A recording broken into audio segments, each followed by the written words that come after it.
Dear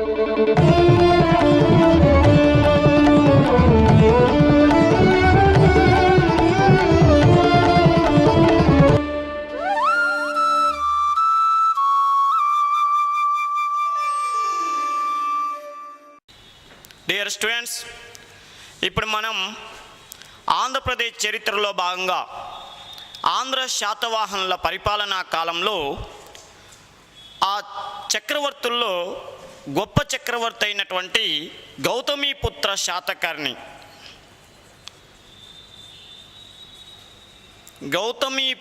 Satakarni అనేటటువంటి చక్రవర్తి గురించి అధ్యయనం చేస్తున్నాం. ఈ చక్రవర్తి క్రీస్తు శకం 78 నుంచి 102 వరకు పరిపాలన చేసినట్టుగా చరిత్రలో తెలుస్తుంది. అంటే నేను గత పాటలో ఇతని గురించి కొంతవరకు చర్చించాము. ఏంటయ్యా అంటే, ఈ రాజవంశంలో సుప్రసిద్ధమైనటువంటి చక్రవర్తిగా ఇతనికి పేరుంది. అదేవిధంగా ఇతను ఈ వంశంలో 23వ చక్రవర్తి. ఇతడు 24 సంవత్సరాల పాటు పరిపాలన చేశాడని, ఇతడు మహారాష్ట్ర ప్రాంతంలోని ప్రతిష్టానపురం, దాన్ని పైఠాన్ అనే పేరుతో పిలుస్తారని చెప్పినాం. ఆ ప్రతిష్టానపురం అనేటటువంటి దాన్ని కేంద్రంగా చేసుకొని పరిపాలన చేసిందని చెప్పి ప్రత్యేకంగా అధ్యయనం చేశాం. అయితే ఈ రాజవంశానికి చెందినటువంటి గౌతమిపుత్ర శాతకర్ణి తన దిగ్విజయాల్లో భాగంగా ఆనాడు ఉత్తర భారతదేశంలో, అంటే ఉత్తర భారతదేశం దక్షిణ భారతదేశం రెండింటి మీద కూడా ఇతడు దండయాత్రలకు వెళ్ళాడని చెప్పాం. దానిలో అతను మొట్టమొదటిసారిగా ప్రతిష్టానపురాన్ని రాజధానిగా చేసుకొని పరిపాలన చేసినటువంటి గౌతమిపుత్ర శాతకర్ణి తన దిగ్విజయాలలో భాగంగా వాయువ్య భారతదేశంలో ప్రసిద్ధి చెందినటువంటి చక్రవర్తి అయినటువంటి సహపానుడు అనేటటువంటి రాజుని ఇతడు ఘోరంగా ఓడించాడని చెప్పి మనం గత పార్టులో అతని గురించి చెప్పుకున్నాం. అయితే ఈ సహపానుడనే వాడిని ఓడించిన తర్వాత ఇతని నాణ్యాలని కరిగించి ప్రత్యేకమైన నాణ్యాలని మన గౌతమిపుత్ర శాతకర్ణి ముద్రించాడని చెప్పాం. ఆ ముద్ర అంటే ఇతను ఆల్రెడీ ముద్రించిన నాణ్యాలను గౌతమిపుత్ర శాతకర్ణి తిరిగి ముద్రించాడు కాబట్టి ఆ నాణ్యాలను ప్రతిముద్రిత నాణ్యాలనే పేరుతో పిలిచారని చెప్పాం. అయితే అలా ఆయనకు సంబంధించినట్టు ఇతడి ప్రత్యేకంగా ముద్రించిన ప్రతిముద్రిత నాణ్యాలు 2 ప్రాంతాల్లో లభించాయి. వాటిని జోగల్తంబి నాణ్యాలు, మహారాష్ట్ర ప్రాంతంలోని జోగల్తంబి అనే ప్రాంతంలో ఆ నాణ్యాలు బయటపడ్డాయి కాబట్టి జోగల్తంబి నాణ్యాలని పేరుతో పిలుస్తారు. అదేవిధంగా తమిళనాడు ప్రాంతంలో కడలూరు అనేటటువంటి ప్రాంతంలో కూడా ఇతని నాణ్యాలు బయటపడ్డాయి కాబట్టి ఆ రెండింటిని ఆ పేరుతో పిలుస్తారు. ఇకపోతే ఇతడు వాయు భారతదేశంలో సహపానుని ఓడించిన తర్వాత మళ్ళీ ఈశాన్య భారతదేశం పైకి దండయాత్రకి వెళ్ళాడు. ఈశాన్య భారతదేశానికి దండయాత్రకి వెళ్ళి ఆనాడు ఈశాన్య భారతదేశంలో 18 ఆటవిక తెగల వాళ్ళని యుద్ధంలో ఓడించి వాళ్ళని సామంతులుగా చేసుకున్నాడు గౌతమిపుత్ర శాతకర్ణి. ఈ విధంగా వాయువ్య భారతదేశము, ఈశాన్య భారతదేశం రెండింటిని జయించినటువంటి గౌతమిపుత్ర శాతకర్ణి తన దిగ్విజయాల్లో భాగంగా దక్షిణ భారతదేశం, ఎందుకంటే అసలు ఆనాడు దక్షిణ భారతదేశంలో కొన్ని స్వతంత్ర రాజ్యాలు ఎదగాలని ప్రయత్నం చేస్తున్నాయి. ఏంటంటే మనం గత పార్ట్లో ఇక్కడి దాకే మొన్న చెప్పుకున్నాం. విషయం ఏందయ్యా అంటే, గౌతమిపుత్ర శాతకర్ణి ఈశాన్య వాయువ్య భారతదేశం మీద దండయాత్రకు చేసి అక్కడ దిగ్విజయాలు చేస్తున్న సమయంలో ఇతనికి సామంతులు, అంటే శాతవాహన వంశానికి సామంతులైనటువంటి దక్షిణ భారతదేశ రాజవంశాలు స్వతంత్రం కోసం ప్రయత్నం చేస్తున్నాయి. అయితే రాజు ఆ పనిలో నిమగ్నమై ఉన్నాడని చెప్పి ఎట్లయినా చేసి ఈ సమయంలోనే స్వతంత్రాన్ని ప్రకటించుకోవాలని చెప్పి శాతవాహనుల సామంతులు దక్షిణ భారతదేశంలో చేతులు పైకి లేపడానికి ప్రయత్నం చేస్తున్నారు. ఆ సమయంలో ఇతడు గమనించాడు. ఏంటంటే వాయువ్య ఈశాన్య రాష్ట్రాన్ని ఎలా అయితే జయించానో దక్షిణ భారతదేశాన్ని కూడా అలా జయించాలని చెప్పి తన సత్తా అంటే ఆంధ్ర శాతవాహనుల సత్తాను నిరూపించాలన్న ఉద్దేశంతో మళ్ళీ తిరిగి దక్షిణ భారతదేశానికి దండయాత్రకు వచ్చాడు. అంటే ఇక్కడ మనం విద్యార్థులు గమనించాల్సిన విషయం ఏంటంటే గౌతమిపుత్ర శాతకర్ణి వాయువ్య భారతదేశంలో ఎలా అయితే విజయాలు సాధించాడో తన పరిపాలనా కాలంలో దక్షిణ భారతదేశంలో కూడా అదే విధంగా విజయాలు సాధించాడు. ఆ విజయాలు మామూలు విజయాలు కాదు. గౌతమిపుత్ర శాతకర్ణి సాధించినవి మామూలు విజయాలు కావు. ఎందుకంటే ఆ రోజుల్లో ఆ ఒక చక్రవర్తి ఎంత సుప్రసిద్ధమైనటువంటి చక్రవర్తి అయినప్పటికీ కూడా తన జీవిత కాలం అంతా కూడా అంటే ఒక చక్రవర్తి తన జీవిత కాలం అంతా కూడా ఎంతో కష్టపడితే కానీ ఒకవైపు భారతదేశానికి తూర్పు వైపునన్నా పశ్చిమ వైపునన్నా దక్షిణ వైపునన్నా విజయాలు సాధించేవాడు. అంటే జీవితకాలం అంతా కృషి చేస్తే ఒక ఏరియాలో తాను సామంత రాజ్యాలను ఓడించి వాళ్ళని కట్టుదిట్టం చేసి రాజ్యాన్ని పర్ఫెక్ట్గా ఉంచేవాడు. కానీ ఆ రోజుల్లో ఈ చక్రవర్తి గౌతమిపుత్ర శాతకర్ణి ఒక తూర్పు వైపే కాదు, పశ్చిమ వైపే కాదు, దక్షిణం వైపే కాదు, 3 వైపులు కూడా రాజ్యాలను జయించి తన సత్తా ఏదో నిరూపించాడు. అంటే 3 వైపులా కూడా రాజ్యాలను ఓడించి అంటే సామంత రాజ్యాలను కొంతమంది స్వతంత్రాన్ని ప్రకటించుకోవాలని ప్రయత్నం చేస్తున్న రాజులను ఓడించి వాళ్ళని తన సామంతులుగా చేసుకున్నాడు గౌతమిపుత్ర శాతకర్ణి. ఈ విషయం మనకి ఎలా తెలుస్తుంది? ఈ విషయం మనకి ఎలా తెలుస్తుందయ్యా అంటే ఇతని గుర్రాలు ఇతని యుద్ధానికి వెళ్ళినప్పుడు ఇతని గుర్రాలు తూర్పున బంగాళాఖాతం, పశ్చిమాన అరేబియా మహాసముద్రం, దక్షిణాన హిందూ మహాసముద్రం ఈ 3 మహాసముద్రాల యొక్క నీళ్ళని తాగినట్టుగా చరిత్రలో ప్రత్యేకంగా వర్ణించటం జరిగింది. ఏమని వర్ణించారు?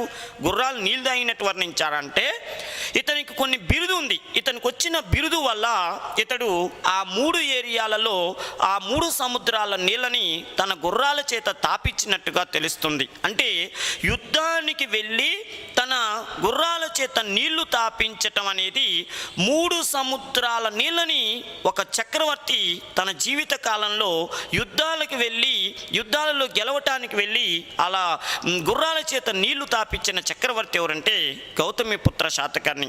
ఇక్కడ మనం ప్రత్యేకం గుర్తుపెట్టుకుంటే మళ్ళీ ఓసారి చెప్పుకుంటే ఆ రోజుల్లో చక్రవర్తి ఎంతో కష్టపడితే కానీ ఒకవైపు మాత్రమే విజయాలు సాధించేవాడు. కానీ ఈ చక్రవర్తి 3 వైపులా తన గుర్రాల చేత నీళ్లు తాపించే సత్తా చూపించినటువంటి చక్రవర్తి కాబట్టి ఇతనికి చరిత్రకారులు ఒక బిరుదు ఇచ్చారు. అంటే ఆనాడు ఉన్నటువంటి రాజు సామంతులు ఇతనికి బిరుదు ఇచ్చారు. ఆ బిరుదు ఏందయ్యా అంటే త్రిసముద్ర తోయ పీత వాహన, త్రిసముద్ర తోయ పీత వాహన, పీత వాహన అనేటటువంటి బిరుదు ఇచ్చారు. త్రిసముద్ర తోయ పీత, 3 సముద్రాలలో ఉన్నటువంటి నీళ్ళని తన వాహనమైనటువంటి గుర్రాలు తాగినాయి.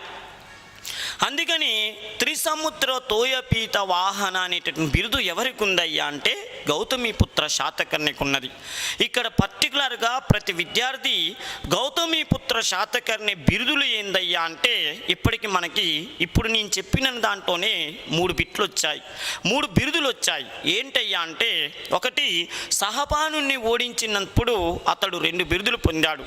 క్షత్రియ దర్పమాన మర్తన 1 బిరుదు, 2వ బిరుదు క్షత్రియ కుల నిరవర శేఖర, క్షత్రియ కుల నిరవర శేఖర అనే బిరుదు పొందాడు. దక్షిణ భారతదేశంలో తన గుర్రాల చేత నీళ్లు తాపించినందుకు గాను అతడు పొందిన బిరుదు త్రిసముద్ర తోయపీత వాహన అనే బిరుదు పొందాడు. ఇలా ఇతనికి ప్రస్తుతానికి 3 బిరుదులు మనం చెప్పుకున్నాం. ఇంకా ఇలాంటి చాలా బిరుదులు ఇతనికి వచ్చాయి.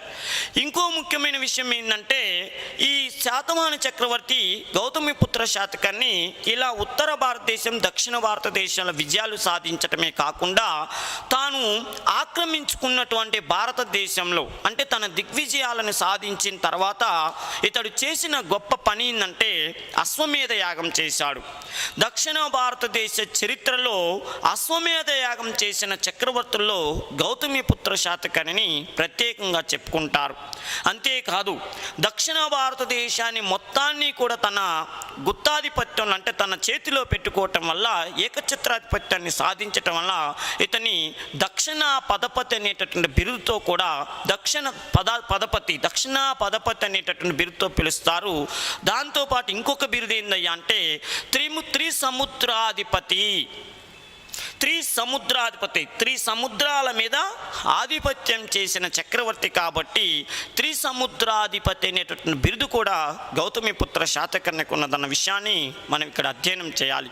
అంతేకాదు ప్రత్యేక విషయం ఏంటంటే తాను రాజ్య పరిపాలనని, ఎందుకంటే ఒక రాజు అనేవాడు యుద్ధాలు చేసి రాజ్యాన్ని విస్తరించి అసలు ప్రజల గురించి ఏమాత్రం పట్టించుకోకుండా ఆయన ఏదో దిగ్విజయాలు చేస్తే ప్రజలు ఆయన్ని మెచ్చుకోరు, ఒక జనరంజకమైన పరిపాలకుడుగా చెప్పుకోరు.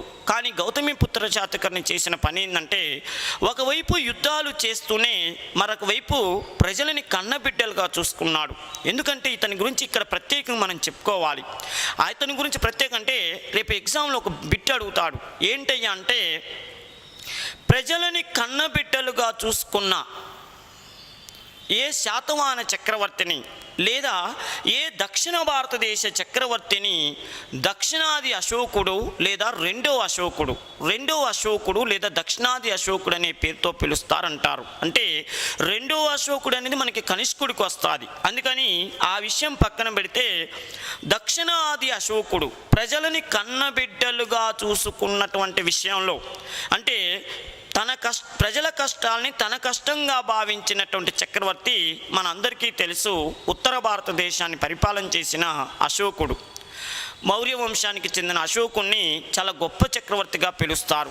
మరి అదేవిధంగా దక్షిణ భారతదేశంలో ప్రజల కష్టాలని తన కష్టాలుగా భావించి ప్రజలకి అంటే వాళ్ళని ఎప్పుడూ కూడా సంతోషకరమైనటువంటి పరిపాలన అందించాలని ప్రయత్నం చేసిన చక్రవర్తి ఎవరంటే గౌతమిపుత్ర శాతకర్ణి. అందుకని గౌతమిపుత్ర శాతకర్ణికి ఉన్న మరొక పేరు ఏంటంటే దక్షిణాది అశోకుడు అంటారు.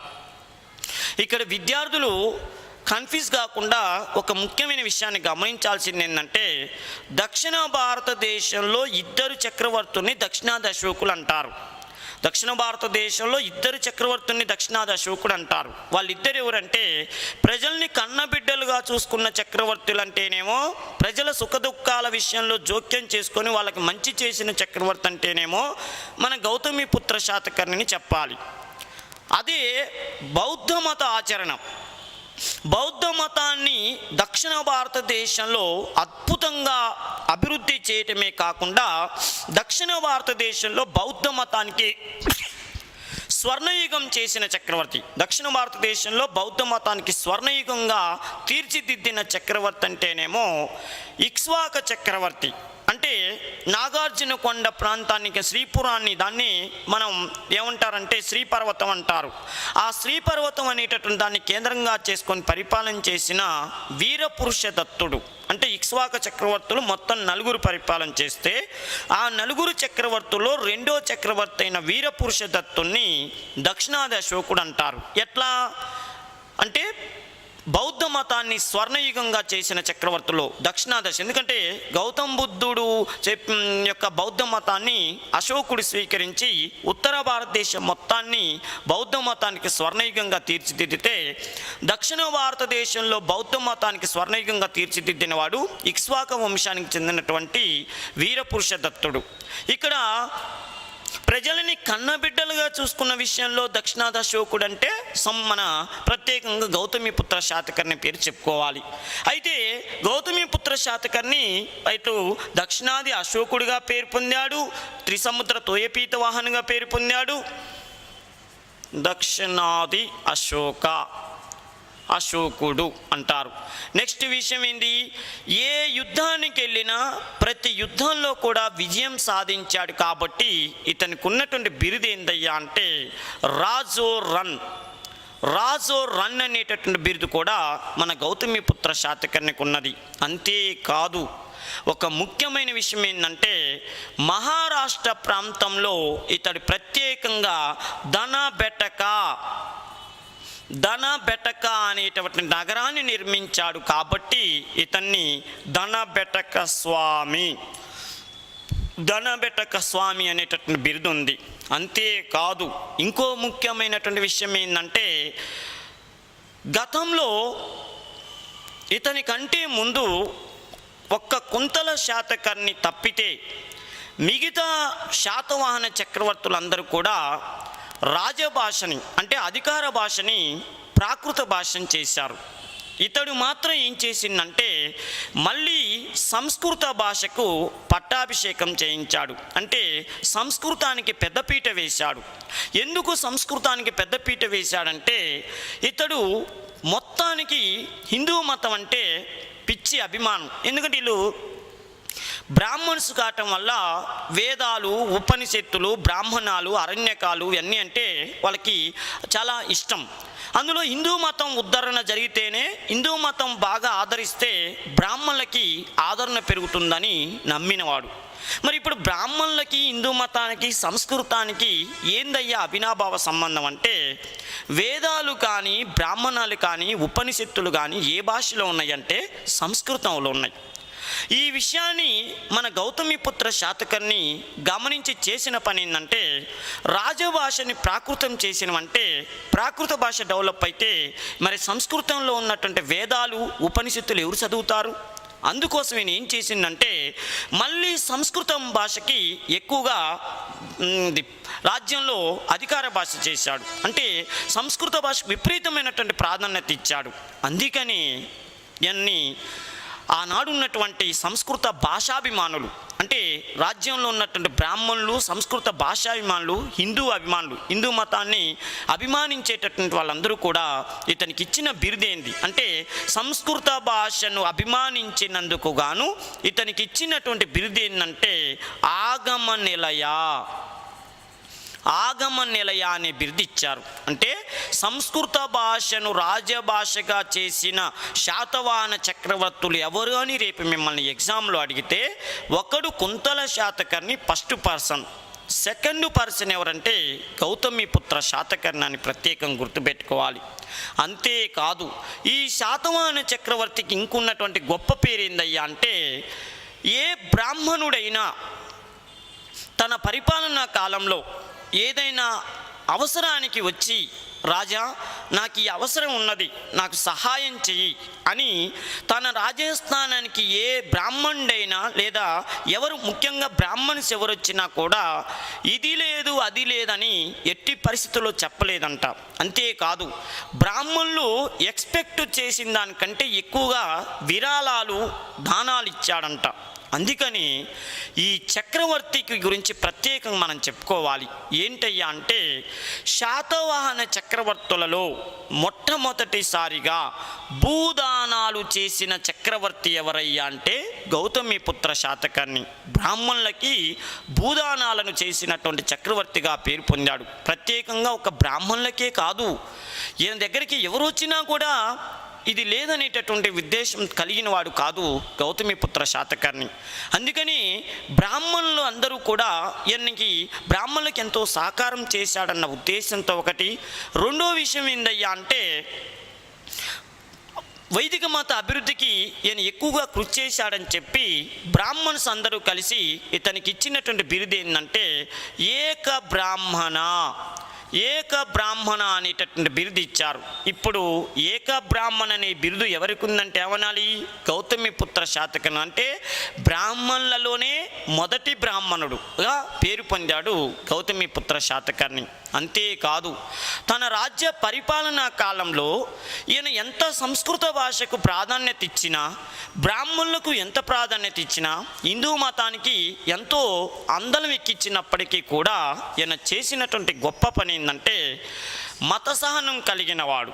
అంటే ఈయన పరిపాలన చేస్తున్న టైంలో మన ఆంధ్రదేశంలో ప్రత్యేకంగా బౌద్ధ మతం ఎక్కువగా ప్రాధాన్యత పొందింది. అంటే బౌద్ధ మత సన్యాసులు విరివిగా ఉన్నారు. ఈ ఏరియా మొత్తం కూడా బౌద్ధ మతానికి సంబంధించిన ప్రాంతంగా ఆనాడు ప్రసిద్ధి చెందుతుంది. అయితే ఏం చేశాడంటే, బ్రాహ్మణులకి ఎంతైతే సేవ చేశాడో, వాళ్ళకి ఎంతైతే విరాళాలు ఇచ్చాడో, బౌద్ధ మతానికి కూడా ప్రత్యేకమైనటువంటి కృషి చేశాడు. ఆయన పరిపాలనా కాలంలో బౌద్ధ మతంలో ప్రత్యేకమైనటువంటి శాఖ ఒకటి ఉన్నది. ఆ శాఖ పేరు ఏంటంటే బదరణీయ శాఖ.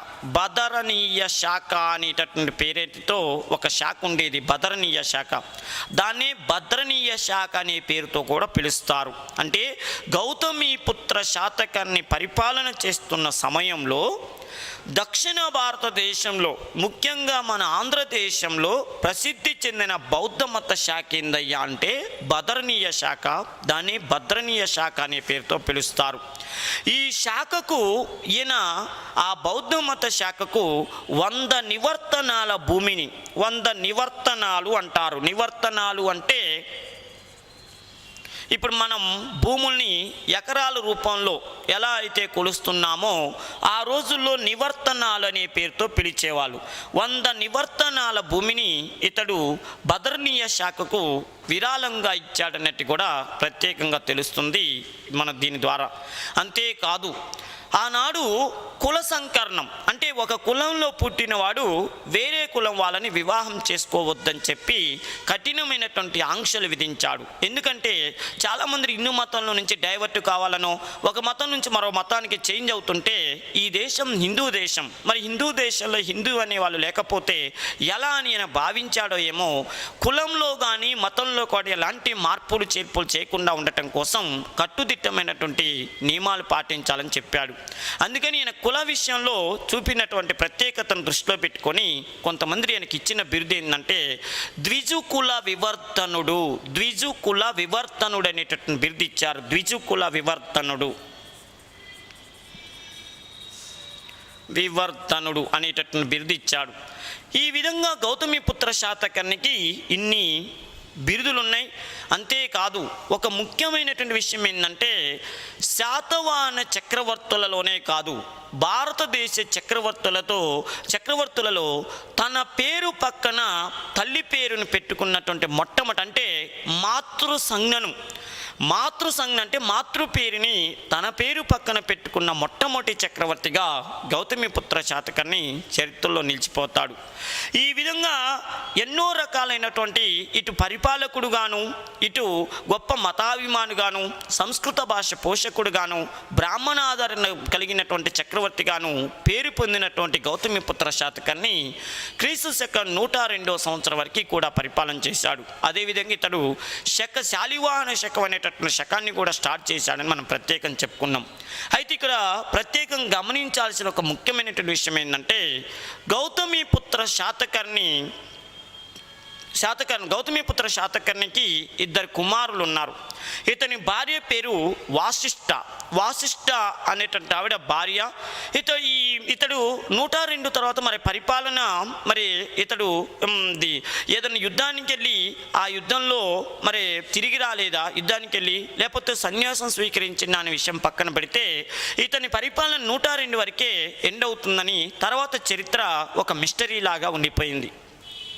అయితే ఇక్కడ గమనించాల్సిన విషయం ఏందయ్యా అంటే ఇతని పరిపాలన తర్వాత ఇతని భార్య వాసిష్ఠ అనేటటువంటి ఆవిడ పరిపాలన చేయటానికి నిరాకరించింది. ఎందుకంటే ఆమెకి ఈయన పరిపాలన చేస్తున్నప్పుడే ఇతని భార్య ఇతని పరిపాలనకి యుద్ధాలకు వెళ్ళనీయకుండా ఎప్పుడు కూడా సంకోచిస్తూ ఎంత అయిష్టంగా ఉండేది. అయితే నేను ఏం చేసిందయ్యా అంటే తను పరిపాలన చేస్తున్నప్పుడే అశ్వమేధ యాగం చేసిన తర్వాత ప్రత్యేకంగా తన తర్వాత తన పుత్రుడైనటువంటి వాసిష్ఠపుత్ర పులోమావిని పరిపాలకుడిగా పెట్టేటట్టు చేసి తన తల్లి అయినటువంటి గౌతమిని పరిపాలన చేయటానికి ఒప్పించాడు. ఎందుకంటే చక్రవర్తి అనేవాడు ఈ యుద్ధాలకు వెళ్తుంటాడు కాబట్టి ఎప్పుడు ఏ సమయంలో ఏం జరిగినా ప్రత్యేకంగా మనం నామినీలాగా తన తల్లిని చూసుకోమని చెప్పాడు. అన్ని ఈయన ఊహించినట్టుగానే ఈయన తర్వాత ఇతని తల్లి అయినటువంటి గౌతమి బాలాశ్రీ అనేటువంటి ఆవిడ ప్రత్యేకంగా ఇతని పెద్ద కొడుకు గౌతమిపుత్ర శాతకర్ణి పెద్ద కొడుకు అయినటువంటి చేసినటువంటి వాసిష్ఠపుత్ర పులోమావిని పెట్టుకొని పరిపాలన చేసింది. అంటే ఇక్కడ ప్రత్యేకంగా మనం గమనించాల్సిన విషయం ఏంది, గౌతమి పుత్ర శాతకర్ణి తర్వాత శాతవాహన రాజ్యాన్ని పరిపాలన చేసినటువంటి రాజు ఎవరయ్యా అంటే మైనర్ అయినటువంటి వాసిష్ఠపుత్ర పులోమావిని పెట్టుకొని వాళ్ళ నాయనమ్మ అంటే మన గౌతమిపుత్ర శాతకర్ణి వాళ్ళ అమ్మగారు గౌతమి బాలశ్రీ పరిపాలన చేశారు.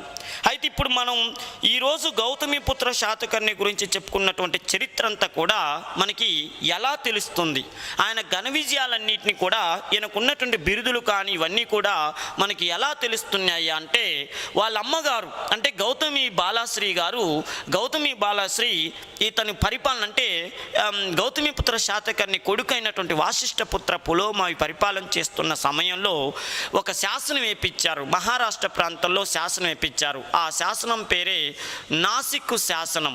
నాసిక్ శాసనం అనేటటువంటి శాసనం ఆ పిల్లవాడికి 19 సంవత్సరాల పరిపాలనా కాలం వచ్చినప్పుడు అంటే అతని పరిపాలన చేస్తున్న 19వ సంవత్సరంలో ప్రత్యేకంగా ఈ శాసనాన్ని వేయించారు గౌతమి బాలశ్రీ. గౌతమి బాలశ్రీ తల్లిగారు వేయించారు మన గౌతమిపుత్ర శాతకర్ణి తల్లి. ఆమె ఆ శాసనాన్ని వేయించి దానిలో తన కొడుకైనటువంటి గౌతమిపుత్ర శాతకర్ణి సాధించినటువంటి ఘన విజయాలన్నింటినీ కూడా పొందుపరచడం జరిగింది. అంటే ఇప్పుడు విద్యార్థులు గమనించాల్సిన విషయం ఏంటంటే గౌతమిపుత్ర శాతకర్ణి తల్లి వేయించినటువంటి నాసిక్ శాసనం, ఈ నాసిక్ ఎక్కడుంది, మహారాష్ట్ర ప్రాంతంలో ఉంది. నాసిక్ శాసనం ద్వారా గౌతమిపుత్ర శాతకర్ణి సాధించిన విజయాలని ఈరోజు మనం చదువుకుంటున్నామని ప్రత్యేకంగా గుర్తుపెట్టుకోవాలి. అంతేకాదు ప్రత్యేకంగా ఈ శాసనాన్ని తన కొడుకైనటువంటి అంటే గౌతమిపుత్ర శాతకర్ణి కొడుకైనటువంటి వాసిష్ఠపుత్ర పులోమావి పరిపాలన చేస్తున్న 19వ సంవత్సరంలో ఈ శాసనాన్ని వేయించటం జరిగిందని ప్రత్యేకంగా గుర్తుంచుకోవాలి. అంతేకాదు గౌతమిపుత్ర శాతకర్ణి తర్వాత తన తల్లి అయినటువంటి గౌతమి బాలశ్రీ తన మనవడైనటువంటి వాసిష్ఠపుత్ర పులోమావిని పెట్టుకొని పరిపాలన చేసింది. అంటే ఆ మైనర్ని పెట్టుకొని ఆమె రాజ్య పరిపాలన కొనసాగించిందన్న విషయాన్ని కూడా ఇక మనం ప్రత్యేకంగా గుర్తుపెట్టుకోవాలి. ఇది మనకి గౌతమిపుత్ర శాతకర్ణికి సంబంధించిన విషయం.